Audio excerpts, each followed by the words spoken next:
నమస్తే friends, my mentor at doctor P Vijay Reddy ఛానల్కు మరొకసారి స్వాగతం. National institute of technology NIT అంటాం. National institute of technology Karnataka నుంచి మనకు 99 ఫ్యాకల్టీ జాబ్లకు సంబంధించినటువంటి నోటిఫికేషన్ విడుదలైంది.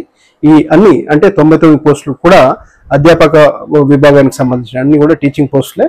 ఇందులో మనకు డిఫరెంట్ విభాగాలకు సంబంధించినటువంటి పోస్టులు ఉన్నాయి. అందులో క్వాలిఫికేషన్స్ అనేటటువంటిది BE కానీ బీటెక్ కానీ అంటే ఇంజనీరింగ్ బ్యాక్గ్రౌండ్లో కానీ, ఎంటెక్ ఇన్ ECEలో కానీ, EEలో కానీ, ఎలక్ట్రికల్ ఇంజనీర్లో కానీ, కంప్యూటర్ సైన్స్ CSCలో కానీ, అదేవిధంగా సివిల్ ఇంజనీరింగ్లో కానీ వీళ్ళు కంప్లీట్ చేసి ఎంటెక్ చేసి ఉండాలి. అదేవిధంగా PhD కూడా కంప్లీట్ చేస్తున్నటువంటి వాళ్ళకు ఎక్కువగా ప్రయారిటీ ఇచ్చే అవకాశం ఉంటుంది. వీళ్ళతో పాటుగా కొన్ని పోస్టులకు సంబంధించినటువంటిది అంటే ఉదాహరణకు MSc computer science, MSc electronics చేసి PhD చేసినటువంటి వాళ్ళకు కూడా ఎలిజిబిలిటీ ఉంది. ఎవరు ఏ పోస్టుకు ఏ విభాగానికి సంబంధించినటువంటి ఎలిజిబిలిటీ అనేటటువంటిది పూర్తి స్థాయిలో వాళ్ళు విడుదల చేసినటువంటి నోటిఫికేషన్లో పొందుపరిచారు. ఆ నోటిఫికేషన్ సంబంధించినటువంటి వివరాలను వాటి యొక్క వెబ్సైట్కి సంబంధించినటువంటిది ఈ వీడియో కింద డిస్క్రిప్షన్లో మీకు పూర్తి వివరాలు ప్రొవైడ్ చేస్తాను. దయచేసి అక్కడ వీడియోలోకి డిస్క్రిప్షన్లోకి వెళ్ళిన తర్వాత మీరు క్లిక్ చేస్తే కనుక నోటిఫికేషన్ పూర్తి వివరాలు మీరు తెలుసుకునే అవకాశం ఉంటుంది. లేదనుకుంటే కనుక NIT కర్ణాటకకు సంబంధించినటువంటి అఫీషియల్ వెబ్సైట్లోకి వెళ్ళి నోటిఫికేషన్ డౌన్లోడ్ చేసుకుంటే పూర్తి వివరాలు తెలిసే అవకాశం ఉంటుంది. వీటిలో మనం చూసాం ఇందాకే అనుకున్నట్టుగా సెలక్షన్ ప్రాసెస్ అనేటటువంటిది కనుక క్వాలిఫికేషన్స్ బట్టి వాళ్ళు వాటిని బేస్ చేసుకుని ఇంటర్వ్యూ కాల్ఫర్ చేస్తారు.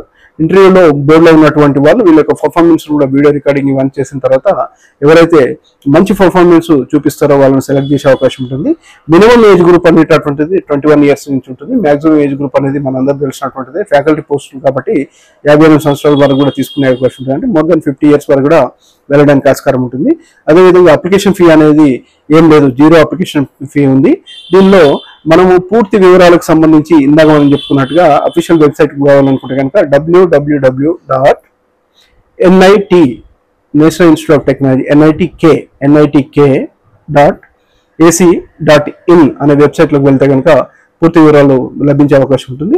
అదేవిధంగా దరఖాస్తు చేసుకోవడానికి చివరి తేదీగా 31st May 2024గా నిర్ధారించారు. అప్పటిలోపు పూర్తి వివరాలు సంబంధించినటువంటిది అప్లోడ్ చేయాలి. దాంతో పాటుగా వాళ్ళు క్వాలిఫికేషన్ సంబంధించినటువంటిది, రీసెర్చ్ జర్నల్కి సంబంధించినటువంటిది, నేషనల్ ఇంటర్నేషనల్ సెమినార్స్ సంబంధించినటువంటిది, పేపర్ ప్రజెంటేషన్ సంబంధించినటువంటిది, స్కోపస్ పేపర్స్ కానీ, ABDC పేపర్స్ కానీ, కేర్ లిస్ట్లో ఉన్నటువంటివి కానీ, పీర్ మ్యాగజైన్లో పబ్లిష్ అయినటువంటి అంటే వాళ్ళ విభాగానికి సంబంధించినటువంటి పరిశోధనలకు సంబంధించి కానీ, వాళ్ళు చేసినటువంటి స్టడీస్కి సంబంధించినటువంటి రీసెర్చ్ పేపర్స్ పబ్లిష్ అయినటువంటి ఇవన్నీ ఉంటే కనుక వెయిటేజ్ వచ్చే అవకాశం ఉంటుంది. కాబట్టి అభ్యర్థులు ఎవరెవరికి ఎక్కడెక్కడ ఎలిజిబిలిటీ ఉంది అనేటటువంటి దానికి సంబంధించినటువంటి సర్టిఫికెట్లు అన్ని కూడా అప్లోడ్ చేస్తే మీకు మరింత వెయిటేజ్ పెరిగి ఇంటర్వ్యూలో ప్లస్ పాయింట్గా మారే అవకాశం ఉంటుంది. కాబట్టి ఈ అవకాశాన్ని సద్వినియోగపరచుకోవాలనుకునేటటువంటి వాళ్ళు ఎవరెవరికైతే ఎలిజిబిలిటీ ఉందో వాళ్ళందరూ కూడా నేషనల్ ఇన్స్టిట్యూట్ ఆఫ్ టెక్నాలజీ కర్ణాటకలో జాబ్ పొందడానికి అవకాశం ఉంటుంది. తర్వాత వీళ్ళు అక్కడ ఫ్యాకల్టీగా జాబ్ పొందిన తర్వాత దేశవ్యాప్తంగా NITలో వాళ్ళకు మంచి పొజిషన్ కోసం కానీ,